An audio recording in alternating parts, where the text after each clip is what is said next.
Selamat pagi dan shalom, saudara-saudara yang Tuhan kasihi. Senang sekali berjumpa dengan saudara-saudara pada awal minggu yang baru ini. Dan saya berharap saudara-saudara tetap hidup dalam rancangan, kehendak, pimpinan, dan penyertaan Tuhan, atau hidup dalam RKPP Tuhan. Sebelum kita membaca dan merenungkan firman-Nya, mari kita mohon pimpinan Roh Kudus dalam doa. Bapa yang penuh kasih dan rahmat, kami bersyukur untuk satu minggu yang sudah kami lalui bersama-Mu, dan mengawali hari baru pada sepanjang minggu ini, kami mohon pimpinan Roh Kudus melalui firman-Mu, sehingga kami dapat mengerti dan menjadi pelaku firman Tuhan. Dalam nama Tuhan Yesus. Amin. Tema minggu ini, karya Roh Kudus di dalam hidup kita. Yohanes 14 ayat 16 hingga 18 dan 26. Demikian firman Tuhan, Aku akan minta kepada Bapa, dan Ia akan memberikan kepadamu seorang penolong yang lain, supaya Ia menyertai kamu selamanya. Tetapi penghibur, yaitu Roh Kudus, yang akan diutus oleh Bapa dalam namaku, Dialah yang akan mengajarkan segala sesuatu kepadamu, dan akan mengingatkan kamu akan semua yang telah kukatakan kepadamu. Yohanes 14, ayat 16 dan 26. Saudara-saudara yang Tuhan kasihi, kalau kita amati dengan lebih mendalam, ada sejumlah orang Kristen yang rajin pergi ke gereja dan mengemban pelayanan-pelayanan gerejawi. Tetapi, sering dalam kehidupan mereka tetap mudah cemas, mudah kecewa, cepat marah, lemah terhadap dosa, dan kosong secara rohani. Mengapa demikian? Karena kekristenan bukanlah sekedar agama, melainkan apakah hidup seseorang, dia diarahkan, dikuasai, dan dipimpin oleh Kristus melalui Roh Kudus? Sebab tanpa dikuasai oleh Roh Kudus, ibadah menjadi rutinitas, pelayanan bahkan menjadi beban, kehidupan Kristen kehilangan kuasa, dan doa-doanya tidak berdampak. Yesus mengetahui bahwa murid-muridnya tidak akan mampu hidup sendiri setelah Ia naik ke surga. Oleh karena itu Ia berkata, Aku akan minta kepada Bapa, dan Ia akan memberikan kepadamu seorang penolong yang lain, yaitu Roh Kudus yang akan tinggal di dalam kamu.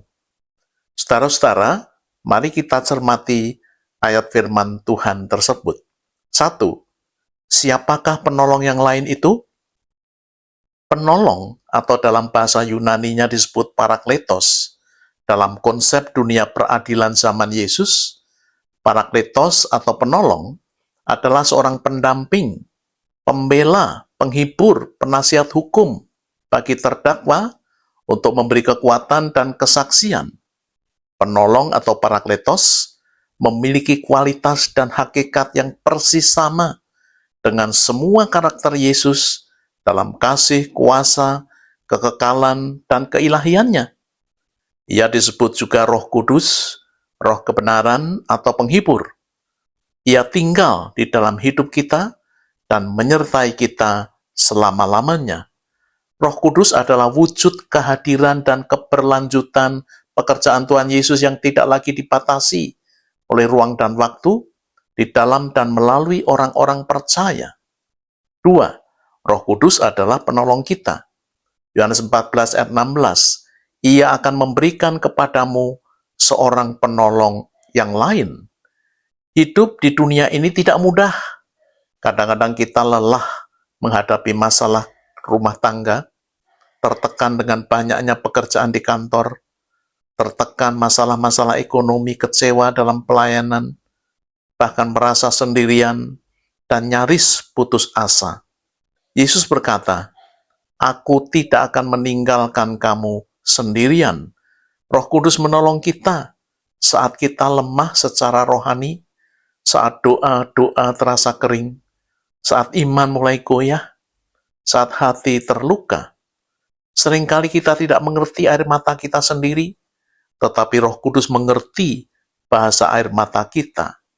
Corrie ten Boom pernah berkata, tidak ada lubang yang begitu dalam, sehingga kasih Tuhan tidak dapat lebih dalam lagi. Roh Kudus hadir, membawa kekuatan surgawi ke dalam kelemahan manusia.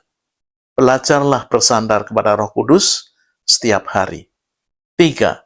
Roh Kudus mengajar dan mengingatkan firman Tuhan. Yohanes 14 ayat 26.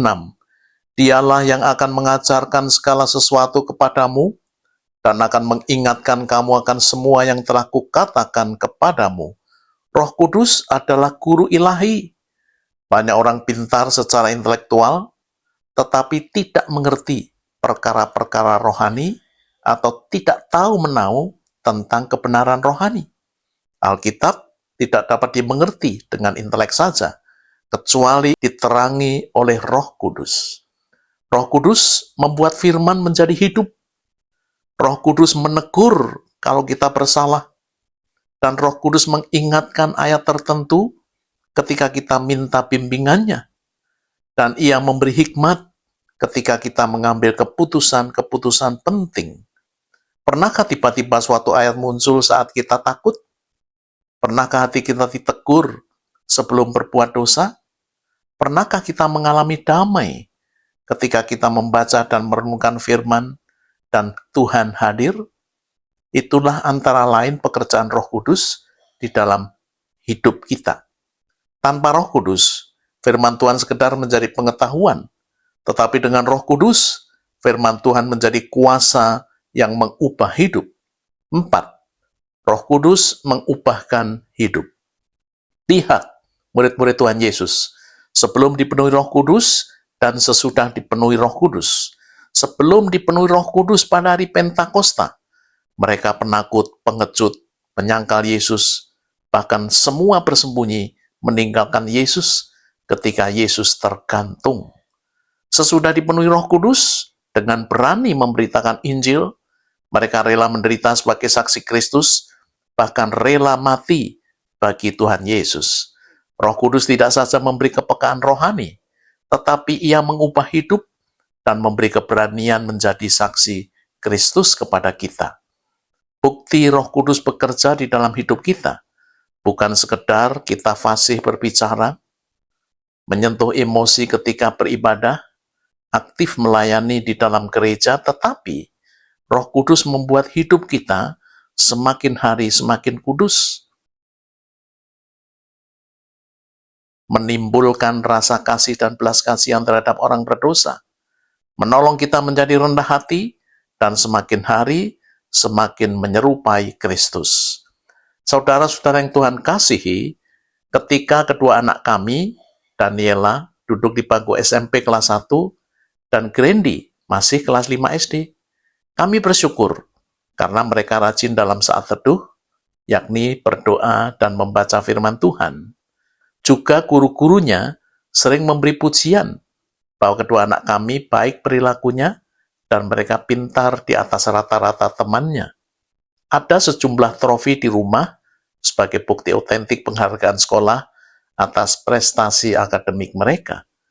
Suatu saat, saya mempersiapkan materi seminar dengan tema mempersiapkan generasi muda Kristen menghadapi tantangan zaman. Saya merenungkan hal-hal yang akan saya sampaikan kepada para orang tua, pimpinan-pimpinan komisi, dan majelis jemaat di sebuah gereja. Saya juga merefleksikannya untuk diri saya sendiri, yang harus mempersiapkan kedua anak saya menghadapi tantangan zaman. Prioritas saya pada 1, tantangan moral bagi generasi muda dalam menghadapi pergaulan bebas pornografi, pelecehan seksual, dan hedonisme yang dapat melunturkan iman mereka. Saya mempersiapkan firman Tuhan dari Mazmur 119 ayat 9. Dengan apakah seorang muda mempertahankan kelakuannya bersih? Dengan menjaganya sesuai dengan firman-Mu. 2. Pesan bagi orang tua. Tanamkan firman Tuhan di dalam hidup anak-anak-Mu tanpa mengabaikan didikan akademis pada mereka. Suatu kali saya mengantar Daniela pada pesta ulang tahun teman sekelasnya. Saya amati cara berpakaian beberapa anak perempuan yang masih kelas 2 SMP ini. Sebagian memakai rok pendek, jauh di atas lutut. yang lain mengenakan blus dengan bagian belakang terbuka, baju dengan kancing yang dibuka 2 kancing dari atas. Sepulang mengantar Daniela, saya merasakan kekhawatiran yang sangat mendalam di hati saya. Kalau anak saya nantinya terjerumus dalam pergaulan bebas yang lebih dalam dari itu, hancur dan sia-sialah hidup saya di dunia ini, keluh saya di dalam hati. Meski kecemasan tersebut hanya berlangsung sekitar 15-20 menit saja, tetapi terasa berjam-jam saya ditindih beban yang sangat berat pada jiwa saya. Namun, tiba-tiba ada suara di dalam hati saya, didiklah mereka dengan firman-Ku, dan biar hati saya menjadi terang benderang dan spontan. Saya melompat dari tempat duduk di depan meja belajar saya, dan saya berseru dengan suara keras, "Ya Tuhan, akan saya didik anak-anak saya dengan firman-Mu." Sekejap, beban yang menindih itu lenyap seketika, dan jiwa saya terasa ringan kembali. Dengan mata yang berbinar-binar, kemudian saya cari firman itu dari Alkitab. Efesus 6 ayat 4. Dan kamu bapak-bapak, janganlah bangkitkan amarah pada hati anak-anakmu, tetapi didiklah mereka dalam ajaran dan nasihat firman Tuhan. Inilah pekerjaan Roh Kudus yang mengajarkan, mengingatkan firman Tuhan, memberi hikmat, kemenangan, dan arahan bagaimana harus mendidik anak-anak kami. Sejak itu, fokus utama didikan kami, 1. Memberikan buku-buku renungan untuk remaja dan kesaksian-kesaksian ringan. 2. Mengajak bersekutu bersama dengan membaca firman Tuhan dan berdoa singkat untuk pertumbuhan rohani dan studi mereka. 3. Minta mereka berdoa pendek untuk papa mamanya agar diberkati dalam pelayanan. Ini berlangsung hingga akhir SMP. Dan awal-awal SMA, mereka benar-benar sudah mandiri untuk bersaat teduh secara pribadi hingga lulus kuliah. Saat teduh sudah menjadi kebutuhan mereka sebagai makanan rohani bagi jiwa mereka. Ketika mencari pekerjaan, mencari calon pasangan hidup, persiapan menikah dengan segala biayanya, kami senantiasa bersekutu bersama dengan anak-anak, serta membaca firman-Nya dan mendoakan semuanya itu. Bahkan sesudah mereka berkeluarga pun, ketika mereka berkunjung ke rumah kami pergunakan waktu bersekutu bersama dengan firman dan saling mendoakan berbagai pergumulan harapan dan impian kami masing-masing hingga hari ini. Terpujilah Tuhan Yesus. Saudara-saudara yang Tuhan kasihi, ada beberapa hal yang dapat kita pelajari dari firman dan kesaksian saya. 1. Roh Kudus sudah mendiami hidup kita sejak kita percaya dan menerima Yesus secara pribadi. 2. Roh Kudus menolong kita dengan memberi hikmat dan mengingatkan kita akan firman-Nya ketika kita menghadapi situasi khusus. 3. Roh Kudus memberi keberanian untuk kita menjadi saksi Kristus. Dan yang terakhir, Roh Kudus memampukan kita dapat mengerti dan memahami firman-Nya. Amin. Mari kita berdoa. Bapak, terima kasih untuk renungan maupun kesaksian yang hamba-Mu sampaikan. Kiranya Tuhan memakainya untuk memberkati para pemirsa video ini. Dan kami juga mendoakan untuk semua pemirsa video YouTube kami. Kiranya Roh Kudus Engkau menolong mereka, agar mereka dapat mendidik anak-anak mereka hidup dalam firman dan doa. Untuk saudara-saudara yang sedang mengalami berbagai kesesakan, Roh Kudus, anugerahkan kekuatan dan pertolongan daripada-Mu. Dalam nama Tuhan Yesus. Amin. Saudara-saudara yang Tuhan kasihi, sekarang terimalah berkat yang daripadanya. Tuhan memberkati saudara dan melindungi saudara. Tuhan menyinari saudara dengan wajah-Nya dan memberi saudara kasih karunia. Tuhan menghadapkan wajah-Nya kepada saudara dan memberi saudara damai sejahtera. Amin.